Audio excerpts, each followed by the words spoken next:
गूंगी बहू अंधी सास। एक परिवार में 5 लोग थे।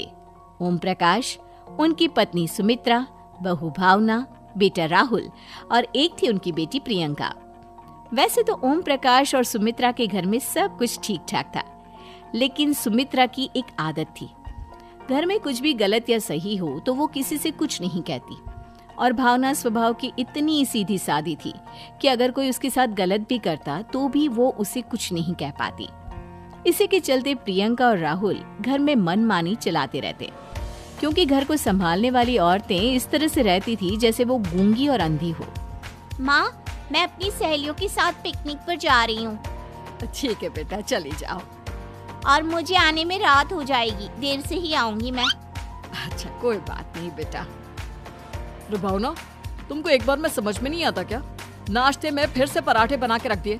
कितनी बार तुमसे कहा है कि मेरे लिए ढंग का नाश्ता बनाया करो। ठीक है जी, आगे से ध्यान रखूंगी। अरे ये बहू से किस तरह से बात कर रहे हो तुम राहुल?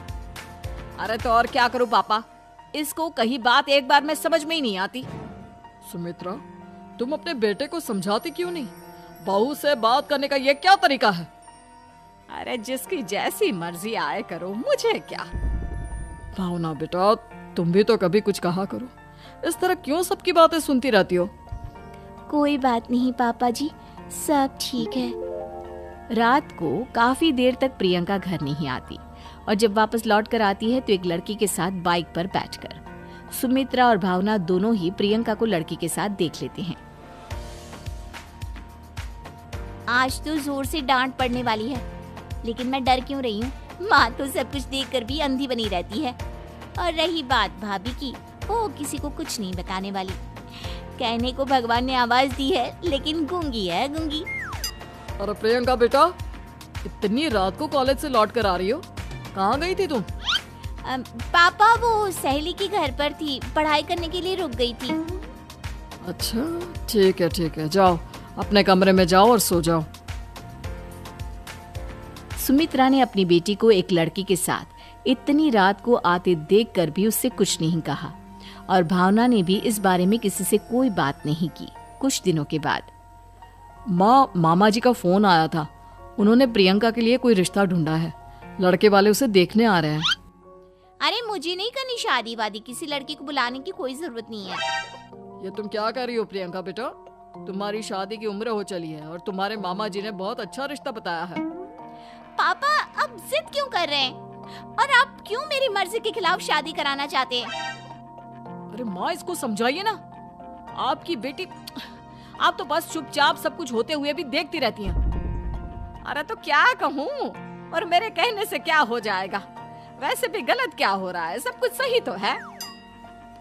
भावना बहू, देखो तो प्रियंका हमारी बात नहीं समझेगी, लेकिन वो तुम्हारी हम उम्र है। क्या पता तुम्हारे कहने से उसे कुछ समझ में आ जाए। नहीं पापा जी, मेरे कहने से कुछ नहीं होगा। मैं प्रियंका को कैसे समझा सकती हूँ? वो ननद है मेरी, कहीं मेरी किसी बात का बुरा मान गई तो? सुमित्रा और भावना में से कोई भी प्रियंका को कुछ नहीं समझाता। इस बात से राहुल और ओम प्रकाश जी दोनों ही परेशान हो जाते हैं। और फिर जब लड़का प्रियंका को देखने के लिए आता है, मुझे आपकी बेटी बहुत पसंद है, मैं उसके साथ शादी करने के लिए तैयार हूँ। देखो, मुझे तुमसे शादी नहीं करनी, और ये बात जितनी जल्दी समझ में आ जाए अच्छा रहेगा। अरे तो फिर आप लोगों ने मुझे यहाँ बुलाया ही क्यों? माफ कर दो बेटा, वो हमारी बेटी जरा गुस्से में है। हम उसे समझाने की कोशिश करते हैं। हाँ, देखिए आप नाराज मत होइए, वो तो उसने बस ऐसे ही कह दिया होगा। अरे कोई ऐसे ही कुछ कहता है क्या?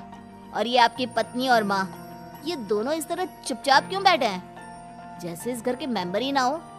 आपके घर में सब कुछ ठीक तो है ना? अरे सब कुछ ठीक है बेटा। सुमित्रा, समझाओ ना अपनी बेटी को। अरे क्या समझाऊं, क्या होगा समझाने से? सब ठीक ही तो हो रहा है, गलत क्या हो रहा है? भावना, प्रियंका को अंदर लेकर जाओ और उससे समझाओ कि कितना अच्छा रिश्ता है, कितना अच्छा लड़का है, इस तरह से बिहेव ना करे। नहीं जी, मैं किसी से कुछ नहीं कह सकती जी। अरे अजीब परिवार है, मुझे तो यहाँ से निकलना पड़ेगा। इस तरह से तो आपकी बेटी की शादी किसी से नहीं हो सकती। जिसके घर की औरतें गूंगी और अंधी बनकर बैठ जाए, उस घर का कुछ नहीं हो सकता। ओम प्रकाश और राहुल सुमित्रा और भावना की हरकतों की वजह से बहुत परेशान हो जाते हैं। एक दिन वो दोनों आपस में बात करते हैं। पापा, समझ में नहीं आता कि भावना और माँ को कैसे समझाया जाए। सही कहते हो बेटा, तुम और मैं काम के सिलसिले में सारा दिन घर के बाहर रहते हैं और घर की दोनों औरतें जिन्हें सारा घर संभालना चाहिए गूंगी और अंधी बनकर बैठी हैं।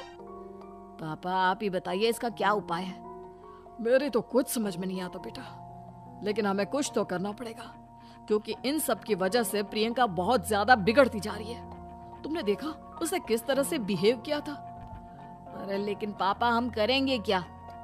हमें एक नाटक करना होगा। कुछ दिनों के लिए हम भी गूंगे और बहरे बन जाते हैं, उसके बाद इन दोनों औरतों को अकल आएगी। हाँ पापा, शायद आपकी बात ठीक है। हम दोनों हर बार बात को संभाल लेते हैं और इसी वजह से माँ और भावना कुछ भी करने की कोशिश ही नहीं करते। और फिर अगले दिन, भावना, नाश्ते में क्या बनाया है? जी पराठे बनाए हैं। मेरे लिए पोहा बना दो। अच्छा जी, ठीक है, अभी बना देती हूँ जी। बहू, नाश्ते में क्या बनाया है? पापा जी, पराठे हैं और पोहे बन रहे हैं। अरे बहू, मुझे तो उपमा खाने का मन था, मेरे लिए उपमा बना दो। ठीक है पापा जी, अभी बना देती हूँ। भाभी, जल्दी से जरा मेरा कॉलेज के टिफिन तो पैक कर देना। और सुनो, मुझे ना भिंडी की सब्जी खाने का मन है। सुमित्रा चुपचाप बैठी बैठी सब कुछ देख रही थी। उसने किसी से कुछ भी नहीं कहा और ये देखकर भावना को मन ही मन गुस्सा आ रहा था, लेकिन वो किसी से कुछ नहीं कह रही थी। उसे लग रहा था कि ओम प्रकाश जी, जो हमेशा उसकी साइड लेते थे, वो भी आज चुपचाप बैठे हुए थे। शाम के वक्त प्रियंका अपने बहुत सारे दोस्तों को लेकर घर आती है और उधर दूसरी तरफ से राहुल भी अपने ऑफिस के दोस्तों को लेकर घर आ जाता है। प्रियंका अपने कमरे में तेज म्यूजिक चलाकर डांस करती है और राहुल अपने दोस्तों के साथ बैठकर जोर जोर से हंस रहा था। प्रियंका और राहुल मिलकर पूरे घर को अस्त व्यस्त कर देते हैं, लेकिन भावना उनसे कोई शिकायत नहीं करती और सुमित्रा जी भी चुपचाप बैठी रहती है। लेकिन भावना और सुमित्रा के अंदर का गुस्सा धीरे धीरे बढ़ रहा था। फिर रात को ओम प्रकाश और राहुल एक दूसरे से बातें करते हैं। पापा, हमने इतना कुछ किया, फिर भी भावना कुछ बोलती ही नहीं और माँ भी कुछ गलत करने से किसी को रोकती ही नहीं। तुम चिंता मत करो बेटा, इन दोनों के अंदर का गुस्सा भर रहा है और बहुत जल्दी बाहर आने वाला है। अगले दिन, अरे बहू, ये कपड़े धुले हैं या गंदे हैं? पापा जी, कपड़े तो मैंने धोकर ही आपकी अलमारी में रखे थे। मुझे तो साफ नहीं लग रहे, एक बार और धो देना। प्रियंका, मैं सोच रहा था कि तुम्हें उस लड़के से शादी नहीं करनी है ना, मत करो। एक काम करो, वैसे भी क्या रखा है शादी वादी में, तुम्हें जो लड़का पसंद है उसके साथ जाकर कोर्ट मैरिज कर लो। इस बार ओम प्रकाश और राहुल की बात सुनकर भावना और सुमित्रा के अंदर का गुस्सा जाग उठता है। मैं किसी से कुछ कहती नहीं जी, इसका मतलब ये है कि आप लोग मुझे परेशान करते ही रहेंगे।